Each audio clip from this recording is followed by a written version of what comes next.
এই সরকার তো তথ্যই প্রকাশ করে না, না ডেঙ্গুর তথ্য প্রকাশ করে, না কোভিডের তথ্য প্রকাশ করেছে।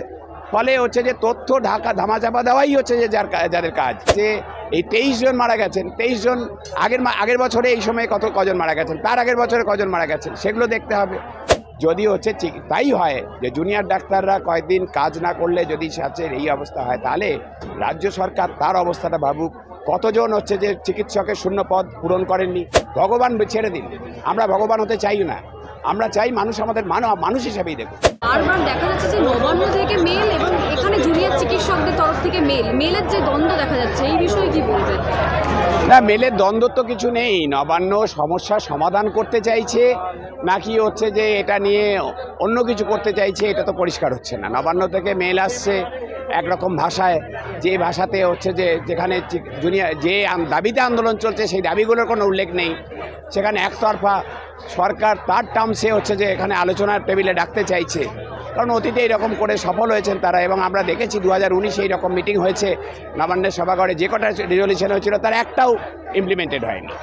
তাহলে আজকে হচ্ছে যে এই ভেবেছে সেই একই ছকে এগোবেন, একই ছকে তো এগোবেন। আমরাও তো শিক্ষা নিচ্ছি, আমাদের তিক্ত অভিজ্ঞতা হয়েছে চিকিৎসক সমাজে।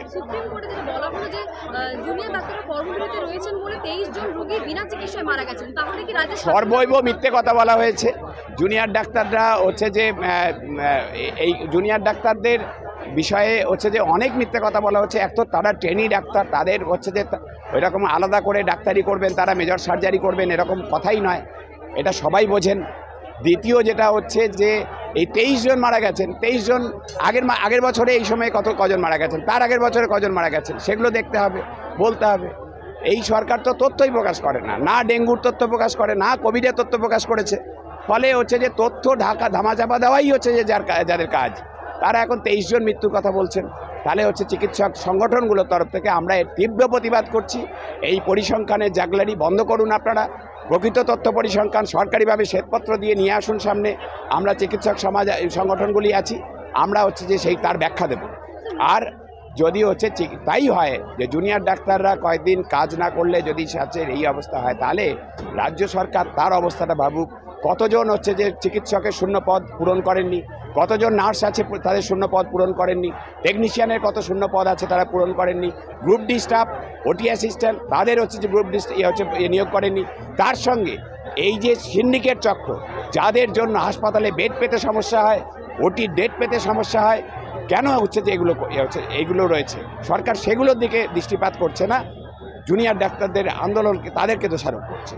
এইটা হচ্ছে যে চিকিৎসক সংগঠনগুলো মেনে নেবে। নাগরিক হিসেবে একটা প্রশ্ন, যে ডাক্তার মানে আমরা জানি যে ভগবানের অপূর্ব ডাক্তার, ডাক্তারদের স্বাস্থ্য ভবনের সামনে এভাবে পথে বসতে হবে কখনো ভেবেছেন? দেখুন, আমরা ডাক্তারদের ভগবান মানুষ মনে করুক এটা চাই না, আমরা ডাক্তারদের মানুষ হিসেবেই দেখুন। যারা 36 ঘন্টা যাদের ডিউটি করতে হয়, 48 ঘন্টা ডিউটি করতে হয়, যাদের হচ্ছে যে একটা রেস্টরুম নেই, যাদের একটা ঠিকঠাক ওয়াশরুম নেই, যাদের হচ্ছে যে নিরাপত্তা নেই, যে কেউ যে কোনো সময় গিয়ে ডাক্তারবাবুর কলার ধরে নিতে পারে, যে কেউ যে কোনো একজন মহিলা চিকিৎসককে গিয়ে মানুষের যে কোনো মানুষ হিসাবে কি এটা ডিজার্ভ করে ডাক্তাররা? ভগবান ছেড়ে দিন, আমরা ভগবান হতে চাই না, আমরা চাই মানুষ আমাদের মানুষ হিসাবেই দেখুন। ফলে তাদেরকে এই যে বসে থাকতে হচ্ছে কেন? নিরাপত্তার জন্য। কার নিরাপত্তা নিশ্চিত করার কথা? রাজ্য সরকারের।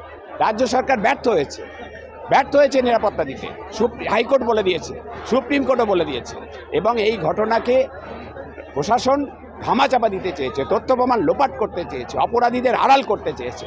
তার বিরুদ্ধে এই আন্দোলন, এবং এই আন্দোলন শুধুমাত্র চিকিৎসকদের আন্দোলনে আর সীমাবদ্ধ নেই, মানুষের দাবিতে পরিণত হয়েছে। আমাদের দাবিগুলি মানুষের আন্দোলন। এখন বাংলা হান্টের আরও খবর দেখতে নজর রাখুন।